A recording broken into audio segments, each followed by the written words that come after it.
Анна, едет скорая помощь. Хорошо, принимаем.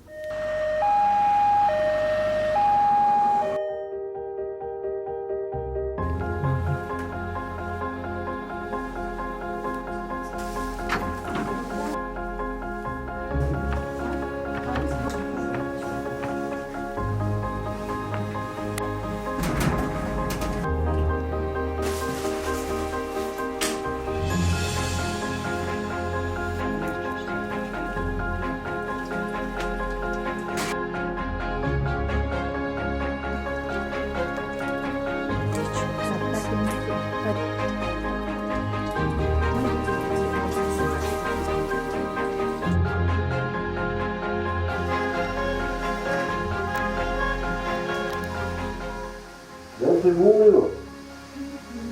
Что-то орудное. Ты что на состоянии, да?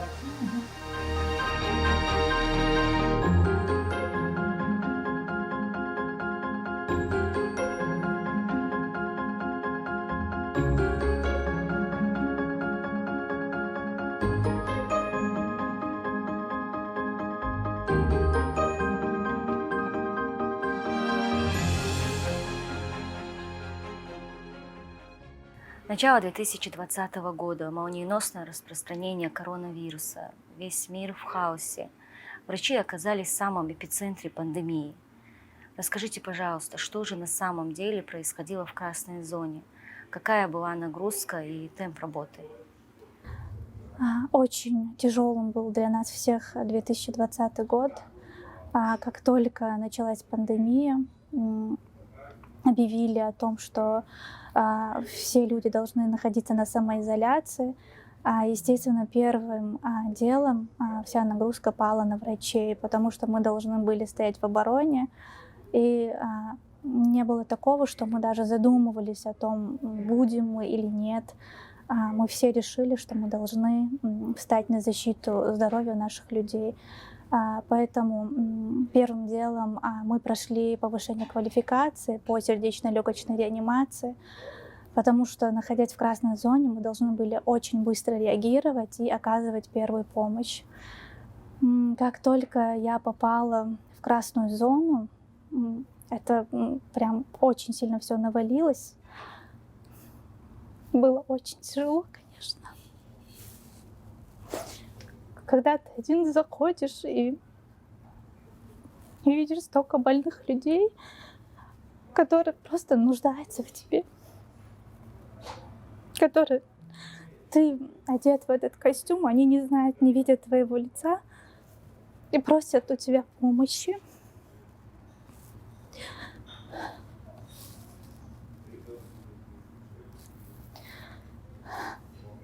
На самом деле это очень страшно. Я сама была один раз в красной зоне, и видеть этих людей даже одного раза мне хватило, потому что эти люди, в их глазах написана была эта мольба о помощи. Конечно, пациенты были разные, были среди них очень тяжелые и с легкой степенью, но не все нуждались во внимании, потому что они были изолированы от своих родственников, не могли их видеть. Единственная связь была это по телефону, видеозвонок. Но таким же образом и мы были лишены. У нас было такое разделение по времени, посменно, можно сказать. И у меня была ночная смена. Моя смена начиналась в 2 часа ночи, заканчивалась в 8 часов утра. И все это время я должна была просто наблюдать за ними, контролировать и не упустить ни одного пациента. Это было самое тяжелое. Бывали случаи, что именно в ночное время у них наступали кризисы, у них сатурация понижалась. И бывало, что одновременно у нескольких пациентов такое бывало. И мы с медсестрами сначала к одному пациенту забегали, проводили до прихода реаниматолога мероприятия, потом, дожидаясь реаниматологов, дальше передавали пациента. Мы до последнего тянули это время, чтобы Пациенты очень сильно боялись вот отделения реанимации, они были наслышаны всяких слухов, сплетен. И когда им говорили, что вам нужно перевестись в реанимацию, они очень негативно реагировали, они были напуганы.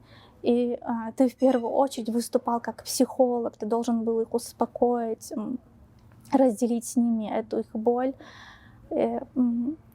Слава Аллаху, в мою смену все пациенты как-то выкарабкивались из этого состояния, чему я очень безмерно рада, что я смогла хоть как-то им помочь, поддержать их.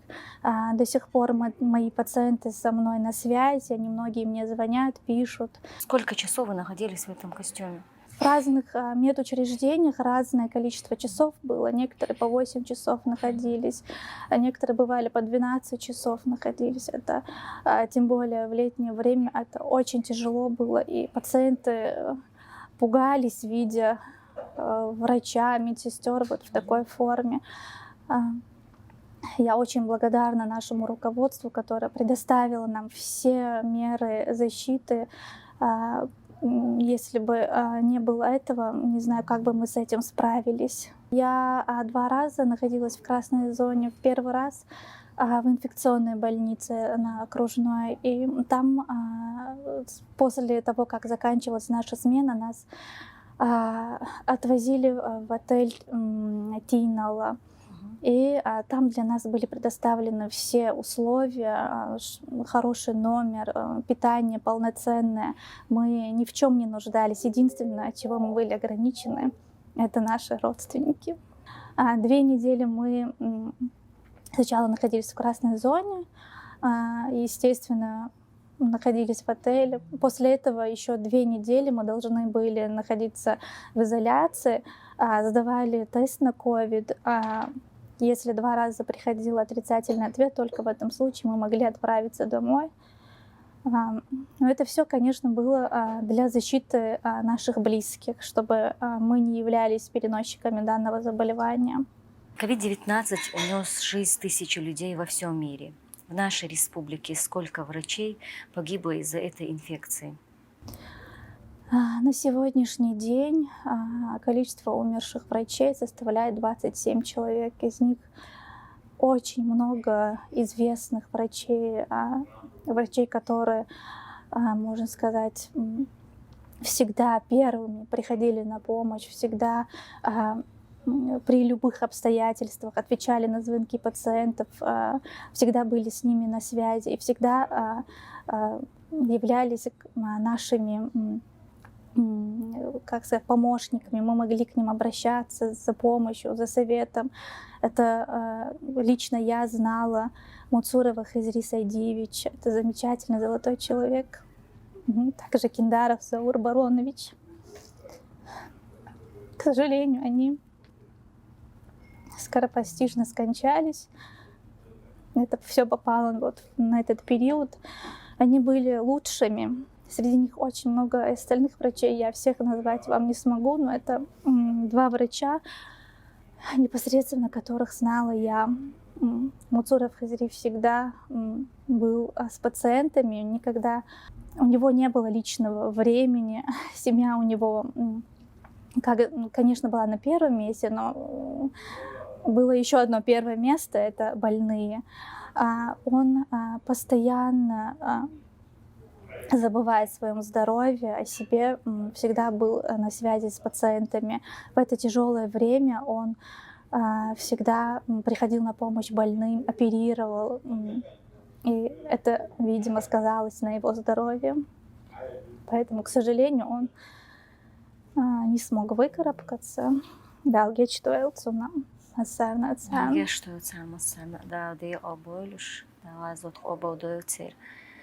Джейн, вот вы непосредственно, если знали этих 2 врачей, состоялся ли у вас диалог с ними? Говорили они что-нибудь? С нами работала дочь Муцурова Хизри, Муцурова Милана. Она у нас была заместителем главного врача по лечебной части. Когда заболел ее отец, она первым делом, несмотря ни на что, несмотря на свою семью, была рядом со своим отцом. все это время от начала до конца. И мы всегда были с ней на связи. Дело в том, что из-за состояния сам Хизри Сайдиевич не мог нам отвечать. Он через свою дочку оставлял нам всякие сообщения, ответы на наши вопросы и всегда говорил, что себя чувствует замечательно, чтобы мы не переживали. Жень, когда они заразились и были в плохом состоянии, сожалели ли, что они выбрали медицинскую сферу? Конечно, нет. Ни один врач об этом не сожалеет. Я так думаю, и не будет сожалеть. Потому что они искренне верили в свою профессию, знали, что они нужны людям. До последнего, даже находясь в таком состоянии, они старались оказывать помощь, консультировать пациентов. Я думаю, они верили в свое выздоровление, но, к сожалению, Всевышний решил иначе. Нам остается только сожалеть об этом и скорбить. Ну, что поделаешь, такова жизнь. Жень, когда вы лично столкнулись с первым инфицированным пациентом, что вы чувствовали? В первую очередь мне хотелось снять с себя эту форму, показать пациенту себя, чтобы он успокоился. Конечно, в первую очередь бывает страх. Ты боишься, что ты не сможешь помочь пациенту, что не сможешь быстро среагировать.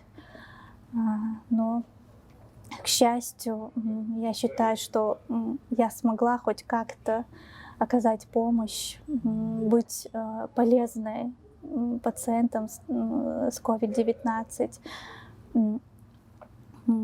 Конечно, в первые дни было очень тяжело, потому что ты должен был перестроиться на такой режим, ночью вообще не спать, быть все время начеку.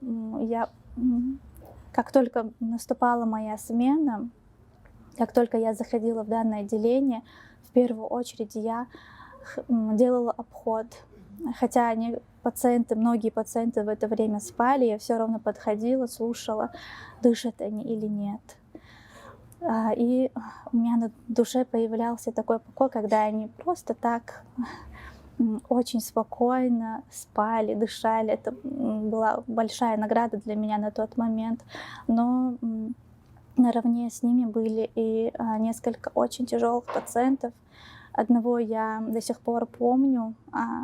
Я где-то час, наверное, проводила в его палате, потому что ему то становилось легко, то он тяжелел. И постоянно приходилось делать ему массаж, успокаивать его. Самое тяжелое для этого пациента то, что он не мог спать, он не мог просто отдохнуть. И поэтому моим долгом было посидеть с ним рядом, поговорить, успокоить его, сказать ему, что он обязательно поправится. И я считаю, что такие слова, они все равно вселяют в данного пациента какую-то веру. В первую очередь все от Аллаха, во вторую очередь врач помогает пациенту добрым словом, хорошим словом, подбадривая его. Я очень надеюсь, что я смогла оказать им данную помощь. Просто 1 минута, она многое решала. Момент, когда сатурация она резко снижалась, вроде бы пациент минуты 10 назад чувствовал себя прекрасно, а через 10 минут спустя у него уже бывало совсем другое состояние. И ты молниеносно должен был оказывать ему помощь. Это вводить препараты, поднимать сатурацию, укладывать его на живот, кислород подключить двойной и при необходимости вызывать реаниматологов. Это очень тяжело все, вспоминая сейчас. Мне, конечно, я вся на эмоциях, и поэтому извините меня за это. Но иначе никак об этом не расскажешь. Жень, были ли ситуации в самом начале пандемии, что кто-то из врачей отказывался выходить на работу, боясь этой инфекции? По крайней мере, среди моих знакомых я не слышала такого. Как только об этом объявили, все хотели, все записывались в резерв, несмотря на то, что у многих были маленькие дети, больные дети, дома взрослые люди, ну, взрослые родители, несмотря на это, они первым делом записывались в резерв. Если всегда говорили, если нужна наша помощь, мы, несмотря ни на что, пойдем в красную зону, окажем помощь. А в нашей поликлинике наши терапевты целую неделю без выходных были на работе, всегда были на связи с пациентами, которые проходили лечение в условиях амбулатории. И я считаю, что они выполнили свой долг, до сих пор выполняют его. Очень много благодарных пациентов, которые, видя наших врачей, когда им удается узнать, по крайней мере, доктора, просто благодарят. Это очень приятно, такое слышать в свой адрес. Я очень надеюсь, что в дальнейшем больше не будет такой ситуации, и мы должны для этого проводить все профилактические мероприятия. И сейчас наши пациенты, наше население, я считаю, начало более ответственно относиться к своему здоровью, приходят на профосмотры, на диспансеризацию. Это о многом говорит. И самое главное, наше население начало прививаться. Мы, сотрудники нашей поликлиники, все, у кого нет противопоказаний, все привились. Я тоже среди привитых, хотя сама ковид не переболела, мне посчастливилось, можно сказать. Меня ковид не взял, одним словом, и поэтому я решила дальше не рисковать и пошла на прививку, и об этом ничуть не жалею. Как вы перенесли вакцинацию? Вакцинацию, первую вакцинацию очень хорошо, я даже ничего не почувствовала. Единственное, после второй вакцинации чуть-чуть рука болела, и все. Ну, такое, легкая слабость была, не более того. Но данные симптомы очень быстро прошли. Хвала Аллаху, сейчас я себя чувствую замечательно. Все мои домашние тоже прошли вакцинацию. Пациентов все больше и больше, которые хотят пройти вакцинацию, да? Да, в нашу поликлинику добровольно приходят и молодое население, и население постарше. И после осмотра терапевта они проходят вакцинацию. Конечно, мы, когда к нам просто заходит пациент, спрашивает по поводу вакцинации, все им объясняем. Они слушают нас, прислушиваются к нашему мнению.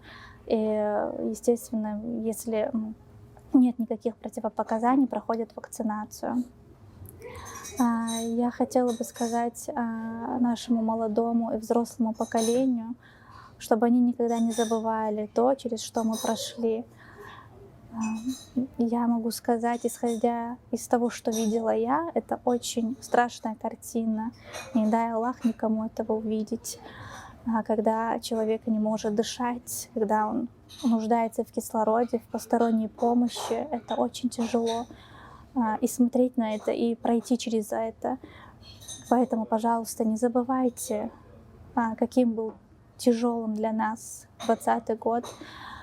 Пожалуйста, соблюдайте все меры профилактики.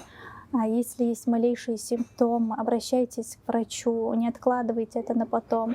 И в первую очередь проходите, пожалуйста, вакцинацию.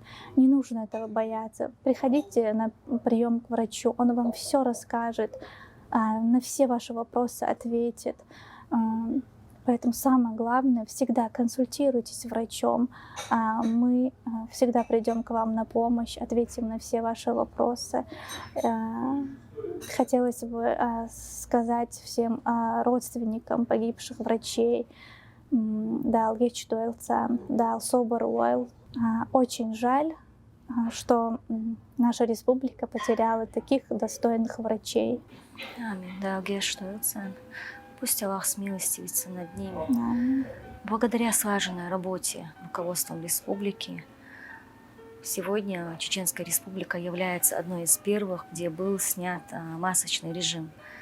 Благодаря вашей работе сегодня мы видим, что COVID-19 идет на спад. Хочется выразить благодарность от всей нашей телекомпании и от тебя лично всем врачам, всем медсестрам, санитаркам. Певчана, да, гештою, да, де обойлюш. Жень Хуна, что уделила нам свое время. Терес Халевна Аза, что пригласила меня, что я смогла с тобой поделиться, потому что я ранее никому так об этом не рассказывала.